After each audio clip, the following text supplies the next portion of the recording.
Over the years, how have you dealt with just like women who might be mad at you because of your music? How have you dealt with that? Well, in life you gotta have your balance, man. You know what I'm saying? You gotta know this. So something that I always did, and you can talk to the women that know me. Like I will get on that stage in that studio and talk a lot of shit, but then I'll get off the stage and I'll be like a gentleman. And even though it's 100% player status, I'm still running it from like a gentleman aspect. So when you leave the room, they don't go, oh, that nigga came in here disrespectless. That nigga, like it was like, damn, I thought he was gonna be rude, and he was nice. Like it's a balance in there. So Yeah. So then when you do like she's like, oh man, this nigga fucked me for 2 weeks and then call me no more. It's not so bad because I didn't for 2 weeks. For 2 weeks I wasn't being disrespectful, you know. Right. So it's a balance, but I try never to walk through life and act like Too Short. You know what I mean? Like it doesn't really work for me, but I know that people are influenced by me and they try, bitch, what's up, bitch? What y'all doing, like, bitch? I don't do that myself. Right. Yeah. I'm like, hey, ladies, what's up? How y'all doing? What y'all getting into? Like, it's player. Yeah. So, I just kind of like I just be myself. So would you consider Too Short a character?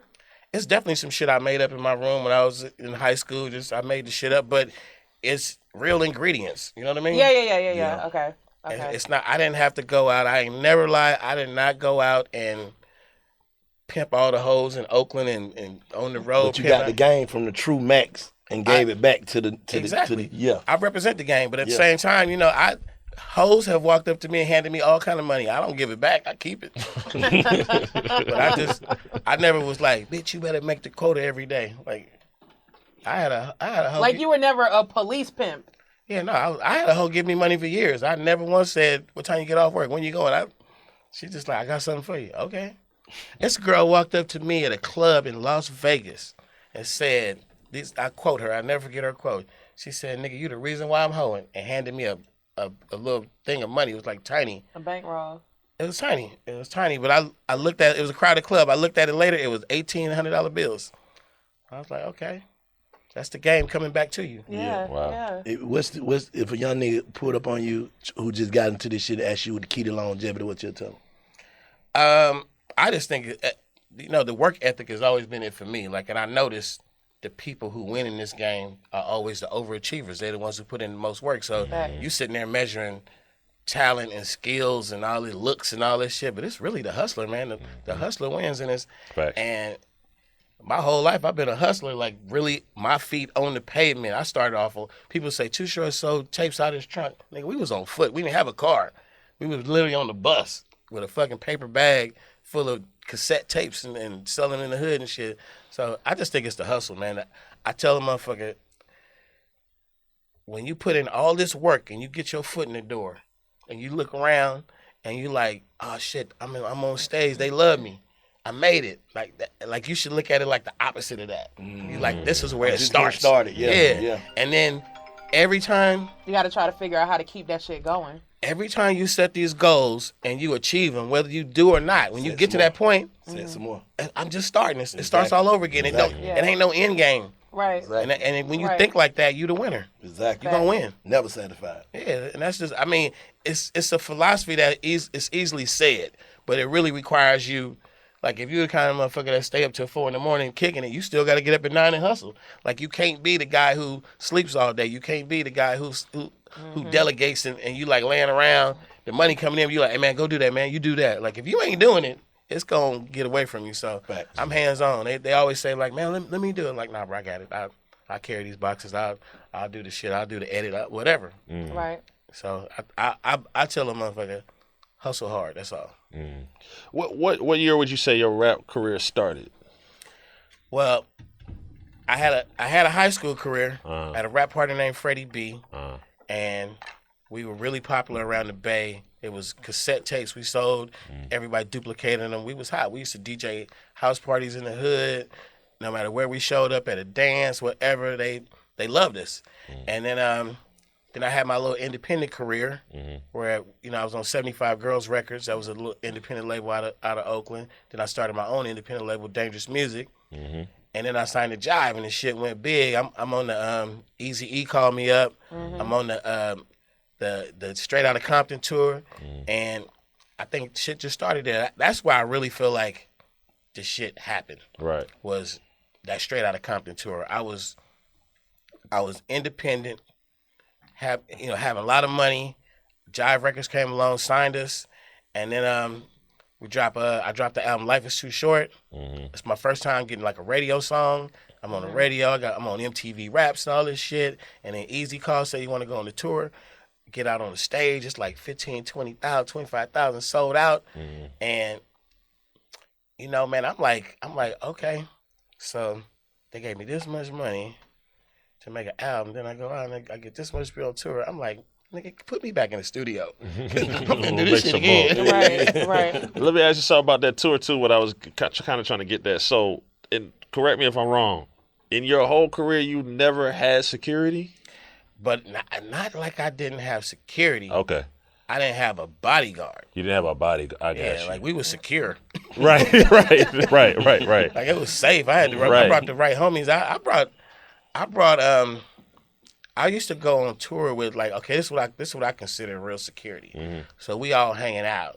And we in the element, wherever it is. It's the after party scene. I used to like to walk around the crowd. After I do the show, I get out off stage and walk through the crowd and take pictures and meet people and stuff. And I would tell like one or two guys, like guys who like them guys to do that thing. I'm like, act like you ain't with me. So basically, we rolling. It's like 4 or 5 of us. But it's like 2 of us over there on the side. Undercover hitters. And then them the dudes that, you could be disrespectful. We ain't finna, we used to have we had a policy like, let's get home. Let's get home safe. So in that policy, it's like man, buddy right there was pretty disrespectful. But let's not go fight him right now. Stay on him for a little while. Fuck him up later. And that's how we used to get down. We like, we'd get our little revenge and get home and you wouldn't even know. You like, man, fuck Too Short. But at the same time, you got beat up later that night and didn't even know I did that. So that's how we used to get down. And I was like, I just never felt like big dudes, like the dudes 6'8". It's like, I used to call him a body bluff. I'm like, if we had a big dude, I'm like, you do the body bluff. But then really the real dangerous dudes. Yeah, because them niggas will blow their muscles up off of you. I seen them big dudes, man. For real. Like, everybody act different when they go pop, pop, pop. Everybody got a different reaction. Right. I tend to try to locate, like, you know what I'm saying? Before I get to diving and ducking, I kind of want to locate a little bit. Okay, it's over there. And they scattering over there. So that's, you know what I'm saying? I try to evaluate and then I react instead of running to the bullets or diving into them or some shit. But them big dudes, watch when they go pop, pop, pop. You supposed to be bodyguarding me, man. Them big dudes, they get light on their feet when they pop, pop happen. You saying that they get sometimes. light. Like, big dude, how you get up under that desk over there? So, I'm not saying all big dudes. I don't want the whole big crew to come around. But it's some tough ass dudes that'll fight you, but when they hear that pop up, niggas will leave you hanging. Would you advise in this current state of music, like if you had artists, or you probably do have artists, would you advise them to now move without security? I would talk to the homies, because it seems to me the part that's messed up in the equation right now is the homies. So right. I'm the rapper. They bring us the problem. Now we got a problem we got to deal with. I feel like, okay, I'm the one that make the most money in the crew. I'm employing a few of y'all. We getting money. If I run to the fight and get messed off, the whole hustle's over. If they get to me any kind of way, if it's something happen, some crimes get charged with people or something, you know what I'm saying, and I go down, the hustle stops. So the first thing you do is like the president, you like get the money. You got to protect to the brand. side. But the ego is like, man, I'm fighting with my homies. I used to ask my homies like, bro, I got money, man. Let me get in on the dope hustle. Let me get down. Niggas like, nigga, if I ever see you selling dope, I'm fucking you up. Like, yeah, real niggas around you for real. Like literally, like my boy explained it to me one day. He said, man, you get us into places we can't never get into in life. You take us places we can never go. He's like, we need you to be you. We got this other thing. We doing this. He doing that. We don't need you to do what we do. We need you to do what you do. And once I realized that, I was like, okay, like I'm not punking out because I'm not fighting every battle with the homies. But they like, bro, we don't need you as a soldier. Right. Like you not. That ain't even chosen to do some more shit. Yeah. So even if it was like it was a fight one night. Had nothing to do with me. Nothing to do with nobody I'm with. And the fight break out. And, you know, my crew, we used to like to scatter. We don't really like stand in a pack. So we split up, act like we ain't together, whatever. You do get two of y'all over there. Y'all, we just cool. And a dude walk up, he like, the fight's going down way away from me. He like, man, Too Short, you okay? And my homie said, bro, back up. And he said, man, I'm just trying to see a short. That was it. He could get no more words. He was asleep. And it's just, that's just how we get down, bro. It's like we trying to get home. That's the only thing we say. Let's get home. And you feel like everybody took care of you because you took care of them too. Yeah, I gave back.